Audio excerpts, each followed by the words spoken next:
Hi students, welcome to my channel Education Corner. நான் சொல்லியிருந்தேன் இல்லையா உங்களுக்கு வந்து மாடல் கொஷின் பேப்பர்ஸ் வந்து 9th ஸ்டாண்டர்ட் இங்கிலீஷில் வந்து இம்பார்ட்டன்ட் கொஷின்ஸ் பார்த்தோம் நம்ம போன வீடியோவில். அதுக்கு மாடல் கொஷின்ஸ் காட்டுறேன்னு சொல்லியிருந்தேன் இல்லையா. இப்போ பாருங்கள் குவார்டர்லி எக்ஸாமினேஷனில் வந்து எப்படி கேட்டிருக்காங்கன்னா answer the questions all the கொஷின்ஸ்னு சொல்லிட்டு கேட்டிருப்பாங்க. Choose the most appropriate answer choose கேட்டிருப்பாங்க. Synonyms 3, antonyms 3, next correct plural form கிராமர்லேருந்து கொஞ்சம் கேட்டிருக்காங்கப்பா. இந்த மாதிரி கேட்டிருக்காங்க ஓகேவா. ஹோமோஃபோன் கேட்டிருக்காங்க, கரெக்ட் எக்ஸ்பான்ஷன் அப்ரிவேஷன் கேட்டிருக்காங்க, அப்புறம் வந்து ஆடிங் எப்படி ஆட் பண்ணலாம் லாஸ்ட்டான்னு கேட்டிருக்காங்க, ப்ளூரல் ஃபார்ம் கேட்டிருக்காங்க, ப்ரிப்போசிஷன் கேட்டிருக்காங்க, அனகிராம் கேட்டிருக்காங்க, ப்ரிப்போஷனல் பிரேஸ் கேட்டிருக்காங்க, நான் ஃபைனைட் வெர்பு அதெல்லாம் கேட்டிருக்காங்க ஓகேவா. இப்போ நீங்கள் கிராமரும் பார்த்துக்கணும். செக்ஷன் 1ல் வந்து ப்ரோஸில் கேட்டிருக்காங்க. ப்ரோஸில் வந்து எப்படி கேட்டிருக்காங்கன்னா 4 கொஷின் கொடுத்து 3 எழுத சொல்லியிருக்காங்க, எனி 3. நெக்ஸ்ட்டு வந்து போயட்ரி அதில் வந்து எத்தனை 3 எழுத சொல்லியிருக்காங்க ஓகேவா. எனி 3 எத்தனை கொடுத்துருக்காங்கன்னா இதுலேயும் 4 தான் கொடுத்துருக்காங்கப்பா. 4 கொடுத்து எனி 3 கேட்டிருக்காங்க. Next section 3 grammar. நீங்கள் புக் பேக்கில் உள்ள கிராமரும் பார்த்துக்கோங்க, கைடை ஃபாலோ பண்ணியும் கிராமர் பார்த்துக்கோங்க ஓகே. பொறுத்த வரையும் கைடை ஃபாலோ பண்ணியும் கிராமர் பார்த்துக்கோங்க. இந்த மாதிரி 4-5 கொஷின் பேப்பர்ஸை கலெக்ட் பண்ணி வச்சுட்டு கொஷின் பேப்பரில் எப்படி கிராமர் கேட்டிருக்காங்கிறத அண்டர்ஸ்டாண்ட் பண்ணி தெரிஞ்சு வச்சுக்கோங்க. அது உங்களுக்கு ரொம்பவே யூஸ்ஃபுல்லாக இருக்கும் கிராமரில் வந்து ஃபுல் மார்க்ஸ் ஸ்கோர் பண்ண. ஆன்சர் எனி 2 செக்ஷன் பார்ட் 3ல் வந்து என்ன கேட்டிருக்காங்கன்னா ப்ரோஸு பேராகிராஃபு 4 கொடுத்து 2 ரைட் பண்ண சொல்லியிருக்காங்க. செக்ஷன் 2ல் வந்து போயட்ரியில் வந்து 3 கொடுத்து 4 கொடுத்து 2 ரைட் பண்ண சொல்லியிருக்காங்க. பேராப்ரைஸ் கேட்டிருக்காங்க. அதுக்கப்புறம் லைன் கொடுத்து கீழே வந்து கொஷின்ஸ் கேட்டிருக்காங்க. 2 பேராகிராஃப் கேட்டிருக்காங்க. பேராகிராஃப்னாலும் பேராப்ரைஸ்னாலும் ஆக மொத்தத்தில் ஒரே மீனிங் தான்ப்பா. பேராப்ரைஸ்னால் அந்த போய்ட்ரி லைனுக்கு மீனிங் ரைட் பண்ணணும். பேராகிராஃப்னா ஃபுல் போயமுக்கும் அதில் கேட்டிருக்க கொஷினுக்கு ஆன்சர் பண்ணணும் ஓகேவா. இதுதான். ஸோ நான் சொன்ன மாதிரி 3 லெசன்ஸ்க்கு வந்து இம்பார்ட்டன்ட் கொடுங்க. போகோ, cricket, water lesson. Paragraph overall meaning வந்து படித்து வச்சுக்கோங்க நோட்ஸை ஃபாலோ பண்ணி அந்த லெசனுக்கு. அது மாதிரி 3 போயமில் வந்து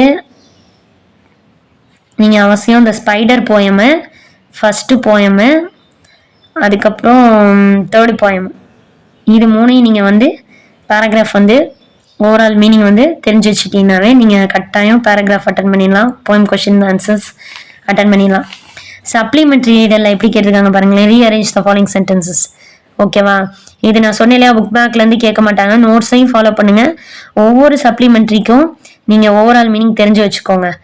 அப்போ நீங்கள் எந்த லைன் கேட்டாலும் நீங்கள் ஈஸியாக அந்த மீனிங், அந்த கதையோட மீனிங் தெரிஞ்சிருந்தால் நீங்கள் ரைட் பண்ணிடலாம். அது மாதிரி இதுவும் ஒரு பேராகிராஃப் கொடுத்துட்டு அந்த சப்ளிமெண்ட்ரி ரீடரில் கொஷின் கேட்டிருக்காங்க, இதுவும் நீங்கள் ஈஸியாக ரைட் பண்ணிடலாம் ஓகேவா. இது ரைட்டிங் எப்போவுமே லெட்டர் ரைட்டிங் உங்களுக்கு காம்போசிஷனில் ரைட் பண்ணியிருப்பாங்க. என்னென்ன காம்போசிஷன் கேட்பாங்கன்னு சொல்லிட்டு லெட்டர் ரைட்டிங்னு இங்கிலீஷ் காம்போசிஷனில் அதில் உள்ள இம்பார்ட்டன்ஸ்லாம் நீங்கள் படித்து வச்சுக்கோங்க. அப்புறம் ஒரு 4-5 கொஷின் பேப்பரை கலெக்ட் பண்ணி அதில் எப்படி லெட்டர் ரைட்டிங் கேட்டிருக்காங்கன்னு படித்து வச்சுக்கோங்க. Look at the following picture in a paragraph 5 சென்டென்ஸில் வந்து இதை பற்றி எழுதணும். இவங்க என்ன பண்ணுறாங்க, ஒருத்தர் வந்து மாடை வந்து உழுதுகிட்டு இருக்காங்க இல்லையா வயலை, இதை பற்றி நீங்கள் இங்கிலீஷில் எழுதணும் ஓகேவா. Take notes and write a summary of the following passages. ஒரு பேசேஜ் கொடுத்து அதில் நோட்ஸ் மாதிரி ரைட் பண்ண சொல்லுவாங்க. அதுக்கப்புறம் ஐடென்டிஃபை த கரெக்ட் எரர்ஸ் இது கிராமர். அப்புறம் மெமோரைட்டர் வந்து கம்பல்சரி. எந்த போயம் நீங்கள் மெமரி போயமோ அதை மெமரி பண்ணிக்கோங்க, அதை அவசியம் ரைட் பண்ணிடுங்க. போயமை பொறுத்தவரையும் போயமோட டைட்டில் இருக்கணும், கீழே ஆத்தர் நேம் இருக்கணும், யார் ரைட் பண்ணாங்கன்னு, இடையில போயம் இருக்கணும். போயம் வந்து எப்படி புக்கில் இருக்கோ ஃபர்ஸ்ட் லைன் வந்து ஸ்டார்டிங்லேருந்தே ஆரம்பிச்சிருப்பாங்க, செகண்ட் லைன் வந்து கொஞ்சம் தள்ளி ஆரம்பிச்சிருப்பாங்க. அந்த மாதிரி நீங்கள் வந்து ரைட் பண்ண கற்றுக்கணும் 9th அப்போ தான் 10th வந்து நீங்கள் ஃபுல் மார்க்ஸ் ஸ்கோர் பண்ணலாம். நெக்ஸ்ட் வந்து பார்ட் 4ல் வந்து சப்ளிமெண்ட்ரி.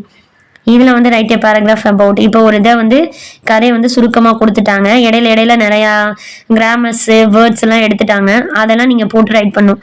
அப்போ இதுக்கும் என்ன கதை அப்படின்னு தெரிஞ்சுக்கிறதுக்கு நீங்கள் ஓவராலாக 5 சப்ளிமெண்ட்ரி ரீடருக்கும் கதையை பொறுத்தவரையும் 5க்குமே நீங்கள் வந்து அர்த்தம் தெரிஞ்சிருக்கணும் ஓகேவா. அப்போனா உங்களுக்கு யூஸ்ஃபுல்லாக இருக்கும். சப்ளிமெண்ட்ரி ரீடரில் தான் உங்களுக்கு அதிகமாக கொஷின்ஸ் வருது 16 இருக்குது இங்கே மார்க்ஸு. இங்கே வந்து ஒரு 5 இருக்குது. ஓகேவா? அப்போ 16 + 5 21 மார்க்ஸுக்கு இருக்குப்பா. அப்போ சப்ளிமெண்ட்ரி ரீடரில் எல்லா லெசனுமே நீங்கள் 5 சப்ளிமெண்ட்ரி ரீடர்னா 5 சப்ளிமெண்ட்ரி ரீடருக்கும் மீனிங் வந்து தெரிஞ்சு வச்சுக்கோங்க. ஓவரால் மீனிங்கையும் ரைட் பண்ணி வச்சுக்கோங்க. கிராமர் இல்லாமல் ஒரு நோட்டை ரஃப் நோட் போட்டு அதை ரைட் பண்ணி வச்சுக்கோங்க.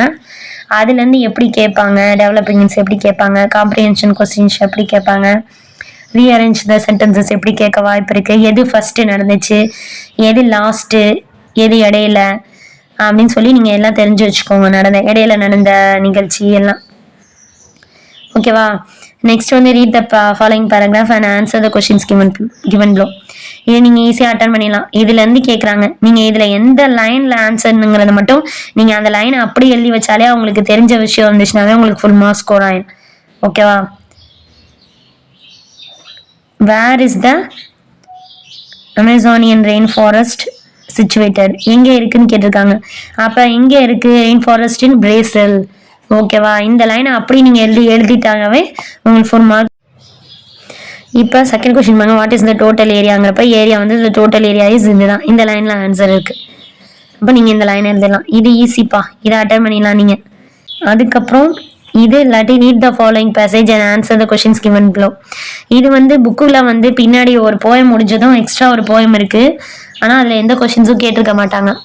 நோட்ஸில் பார்த்தீங்கன்னா நோட்ஸில் கொஷின்ஸ் இருக்கும், அதை ஃபாலோ பண்ணலாம். அந்த போயமும் கேட்கல என்னை பொறுத்தவரைக்கும் கொஷின்ஸில். அவங்களா போய்ட்டு லைன் வேறு ஏதோ கேட்டிருக்காங்க. அப்போ இதுக்கு வந்து நீங்கள் ஆன்சர் வந்து இந்த போயமை நீங்கள் அண்டர்ஸ்டாண்ட் பண்ணிட்டு தான் ரைட் பண்ணணும். ஸோ இதை அட்டன் பண்ணுறதுக்கு நீங்கள் இதை தாராளமாக அட்டன் பண்ணலாம். பேராகிராஃப் கொடுத்து கொஷின்ஸ் கேட்குறது. ஓகே ஸ்டூடெண்ட்ஸ், இது ஒரு மாடல் கொஷின்ஸ். நெக்ஸ்ட்டு வந்து பாருங்கள், இது ஹாஃப் வேலி. இதுலேயும் பாருங்கப்பா, 3 வந்து சினானியம்ஸ், 3 வந்து ஆன்டனியம்ஸ், பேலன்ஸ் உள்ளதெல்லாம் வந்து கிராமர்ஸ். 4 கொடுத்து 2 கேட்டிருக்காங்க ப்ரோஸில். நெக்ஸ்ட்டு 4 கொடுத்து 3 கேட்டிருக்காங்க ப்ரோஸில், 4 கொடுத்து 3 கேட்டிருக்காங்க போயட்ரியில். நெக்ஸ்ட்டு கிராமர் ஃபுல்லாக அட்டன் பண்ணணும். கிராமர் கைடை ஃபாலோ பண்ணி வச்சுக்கோங்க. செக்ஷன் 4ல் வந்து இந்த மாதிரி டயக்ராம் கொடுத்துட்டு பிக்சர் கொடுத்துட்டு இதில் என்ன stranger want to visit the museum steps write பண்ண சொல்லியிருக்காங்க. ஓகேவா?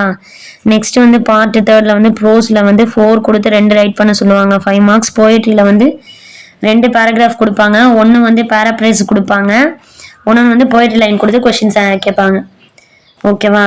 நான் சொல்லியிருக்கேன் ஒரு 3 poem, first poem, next 3rd poem, last poem, spider poem. இது 3 நீங்கள் கட்டாயம் படிச்சுக்கணும். ஓவரால் மீனிங் தெரிஞ்சாலே பேராப்ரைஸ் அட்டன் பண்ணிடலாம். ஒவ்வொரு லைனுக்கும் மீனிங், ஓவரால் மீனிங் பேராகிராஃபாக ரைட் பண்ண தெரிஞ்சுக்கணும். பேராகிராஃபும் ரைட் பண்ணிடலாம்.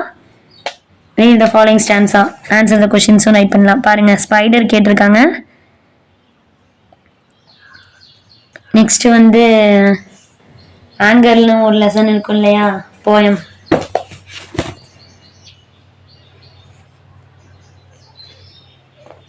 ஸ்டாப்பிங் வித் போயம் படிச்சுக்கோங்க. ஆன் கில்லிங் ஏ ட்ரீ படிச்சுக்கோங்க. த ஸ்பைடர் படிச்சுக்கோங்க, 4th one. ஓகே, இது 3 படிச்சுக்கிட்டிங்கனாவே நீங்கள் பேராகிராஃப், பேராப்ரைஸ், கொஷின்ஸ், போய்ட்ரி லைனுக்கு ஆன்சர் ரைட் பண்ணிடலாம். சப்ளிமெண்ட்ரி ரீடரில் எல்லாத்துக்குமே நான் படிச்சுக்க சொன்னேன், 5க்குமே ஓவரால் மீனிங். இது வந்து ரீஅரேஞ்ச் த சென்டென்சஸ்ஸு. இது வந்து பேராகிராஃப் கொடுத்து கீழே கொஷின் கேட்டிருக்காங்க. இது லெட்டர் ரைட்டிங் காம்போசிஷனை ஃபாலோ பண்ணிக்கோங்கன்னு சொன்னேன். இது மாதிரியும் உங்களுக்கு ரைட் பண்ணியிருப்பாங்க காம்போசிஷனில் எப்படின்னு சொல்லிட்டு ரைட்டிங் வந்து இதுவும் கேட்டிருப்பாங்க. நோட் சமரியிலேருந்து நோட்ஸ் ரைட் பண்ணோம் இல்லையா. அதுக்கப்புறம் இது எரர்ஸ். இது நீங்கள் எரர்ஸ் கரெக்டாக கண்டுபிடிச்சிடலாம். லாஸ்ட்டுக்கு எப்போவுமே டாட் வரும். ஃபஸ்ட்டு ஒன்று வந்து எப்போ கேபிட்டலில் இருக்கணும். நேமு பொதுவான பிளேசஸ் இருந்தால், எல்லாத்துக்கும் பொதுவான ஆப்ஜெக்ட் இருந்தால் அதுக்கும் நீங்கள் கேபிட்டல் லெட்டரில் தான் ஆரம்பிக்கணும். ஓகேவா? மெமரி போயம் ஏதோ படிச்சுக்கோங்க. அடுத்து சப்ளிமெண்ட்ரி ரீடரில் பேராகிராஃபு. இடையில நமக்கு வந்து இஸ், வாஸ் இந்த மாதிரி போடுறதெல்லாம் இருக்கும். இது எந்த சப்ளிமெண்ட்ரியோ இடையில என்ன யாரோட பேர் மிஸ் ஆகிருக்கோ அதெல்லாம் போடணும். ஓகே ஸ்டூடெண்ட்ஸ், அதுக்கடுத்து இது ஈஸியாக ரைட் பண்ணிடலாம். Read the following paragraph and answer the following questions. Next வந்து ரீட் த ஃபாலோயிங் போயம். இந்த போயம் தான் நான் புக் பேக்கில் உள்ள போயம் தானே. ஒவ்வொரு போயமுக்கும் பின்னாடி ஒரு போயம் இருக்கும். போயம் மட்டும் இருக்கும், கொஷின் ஆன்சர்ஸ்லாம் இருக்காது. இதுக்கு கொஷின் ஆன்சர்ஸ்லாம் வந்து கைடில் இருக்கும். என்னை பொறுத்தவரை இது வந்து அந்த பின்னாடி உள்ள போயமும் கிடையாது, அவங்களாம் கொடுத்துருக்காங்க. ஸோ கொஷின் பேப்பர்ஸை வச்சு 4-5 கொஷின் பேப்பர்ஸை வச்சு கோத்ரூ பண்ணி பாருங்க என்ன மாதிரி போயிட்டு லைன் கேட்டிருக்காங்க, என்ன மாதிரி ஆன்சர் பண்ணலான்னு. நெக்ஸ்ட் வந்து இது வந்து annual examination model questions papers.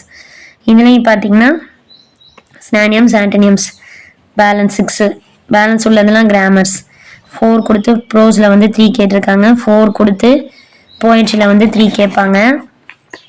Next வந்து கிராமரு ஃபுல்லாக ரைட் பண்ணணும். இந்த ரோட் மேப்பு எப்படின்னு சொல்லி பார்த்து வந்து நம்ம வந்து வேர்ட்ஸில் ரைட் பண்ணணும் இங்கே ரீச் ஆகிறதுக்கு. நெக்ஸ்ட் வந்து பேராகிராஃபில் வந்து 4 கொடுத்து எனி 2 ரைட் பண்ண சொல்கிறாங்க. போயட்ரியில் வந்து 4 கொடுக்குறாங்க, 4மே பேராகிராஃப் மீனிங் தான். 2 பேராகிராஃபாக எழுதணும், 1 வந்து போயட்ரி லைன் கொடுத்து ஆன்சர் எழுதணும்.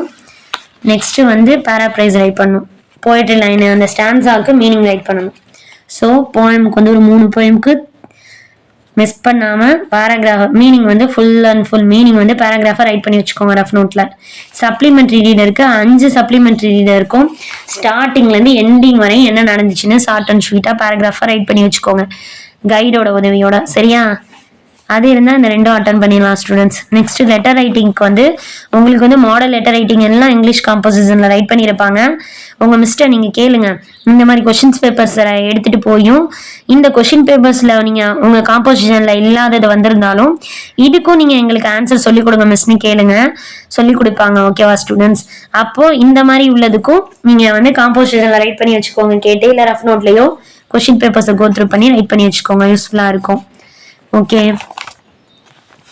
நெக்ஸ்ட் வந்து இது வந்து ஐடென்டிஃபை த கரெக்ட் எரர்ஸ். நான் ஏற்கனவே இது வந்து மெமரி போயம் கரெக்டாக அட்டன் பண்ணிடுங்க. போயம் எப்படி ரைட் பண்ணணும்னு நான் ஏற்கனவே ஒரு கொஷின்ஸில் சொல்லியிருக்கேன், சப்ளிமெண்ட்ரி ரீடரும் சொல்லியிருக்கேன். இது வந்து பேராகிராஃப் கொடுத்தா வந்து நீங்களா இந்த போயமும் வந்து புக் பேக்லேருந்து இல்லைப்பா. ஸோ புக் பேக்கில் ஒரு போயம் முடிஞ்சதும் லாஸ்ட்டாக ஒரு போயம் மட்டும் கொடுத்துருப்பாங்க. கொஷின் ஆன்சர்ஸ் வந்து நீங்கள் வந்து கைடில் பார்க்கலாம், ஆனால் அந்த போயம் கிடையாது. இதுக்கும் நீங்கள் ஒரு 4-5 கொஷின் பேப்பரை கலெக்ட் பண்ணி வச்சுட்டு போன இயர் அப்புறம் இந்த இயர் கொஷின் பேப்பர்ஸ்லாம் வச்சு அதில் உள்ள போயிட்டு லைனுக்கு என்ன மாதிரி ஆன்சர் பண்ணலான்னு சொல்லிட்டு நீங்கள் வந்து புரிஞ்சு வச்சுக்கோங்க. மிஸ்டை கேட்டு மிஸ்ஸோட கைடோட பண்ணி ஆன்சர் வந்து ரைட் பண்ணி வச்சுக்கோங்க ஒன்றுக்கும். இதை பார்த்தீங்கன்னாவே நீங்கள் வந்து ஃபுல் அண்ட் மார்க் 100/100 ஸ்கோர் பண்ணிடலாம். புக்கை மட்டுமே மக்கப் பண்ணாதீங்கப்பா. என்னை பொறுத்தவரையும் ஒரு லெசன் நடத்துகிறாங்களா அதை நல்லா அண்டர்ஸ்டாண்ட் பண்ணிக்கோங்க. அதோட ஓவரால் மீனிங்கை நீங்களாவே சொந்தமாக ரைட் பண்ண தெரிஞ்சுக்கோங்க, கிராமர் மிஸ்டேக் இல்லாமல். கிராமர் வந்து கொஷின் பேப்பர்ஸை வச்சு கலெக்ட் பண்ணி கிராமர் வந்து எல்லாத்துக்கும் ஒர்க் அவுட் பண்ணி பாருங்க. கிராமரை வந்து ரொம்ப தெளிவாக தெரிஞ்சுக்கோங்க. முதல்ல நவுன்னா என்ன, வெர்ப்னா என்ன, பிரேஸ்னா என்ன, ப்ரிப்போசிஷன்னா என்ன, ஓகேவா? இந்த மாதிரி எல்லாத்தையுமே நீங்கள் தெரிஞ்சு வச்சுக்கோங்க. இடியம்ஸ்னா என்ன, ப்ரிஃபிக்ஸ் சஃபிக்ஸ்னா என்ன, இது மாதிரி நிறையா இருக்கும் உங்களுக்கு. பாசிவ் வாய்ஸ், ஆக்டிவ் வாய்ஸ், இதெல்லாம் நல்லா கிராமர் மிஸ்டேக் இல்லாமல் நீங்கள் நல்லா தெளிவாக கிராமரை வந்து புரிஞ்சு வச்சுக்கோங்க. ஓகேவா? கிராமரு, அண்டர்ஸ்டாண்டிங்கு, மீனிங் இது இருந்தாலும் நீங்கள் இங்கிலீஷில் 100 மார்க்ஸ் ஸ்கோர் பண்ணிடலாம் ஸ்டூடெண்ட்ஸ். நான் சொன்ன விஷயங்கள்லாம் உங்களுக்கு ரொம்ப யூஸ்ஃபுல்லாக இருக்கும்னு நினைக்கிறேன், மோட்டிவேட்டாக இருக்கும்னு நினைக்கிறேன். நீங்கள் இந்த எக்ஸாமை நல்லா பண்ணுங்கள், ஹாஃப் இயர்லியில் நீங்கள் நல்லா மார்க்ஸ் ஸ்கோர் பண்ணுங்கள். All the best. இன்னும் நம்ம சேனலை சப்ஸ்கிரைப் பண்ணாமல் பார்க்குறவங்க சப்ஸ்கிரைப் பண்ணிவிட்டு சேனல் பாருங்கள், லைக் பண்ணுங்கள், ஷேர் பண்ணுங்கள். நீங்கள் கொடுக்குற ஒவ்வொரு லைக்கும் மற்ற ஸ்டூடெண்ட்ஸ்க்கு வந்து நம்ம சேனலை தெரிஞ்சுக்க சப்போர்ட்டாக இருக்கும், நம்ம சேனலுக்கு ஒரு மோட்டிவேஷனாக இருக்கும். ஸோ கட்டாயம் லைக் பண்ணுங்கள், ஷேர் பண்ணுங்கள், சப்ஸ்கிரைப் பண்ணிவிட்டு சேனல் பாருங்கள். Thank you. Have a nice day.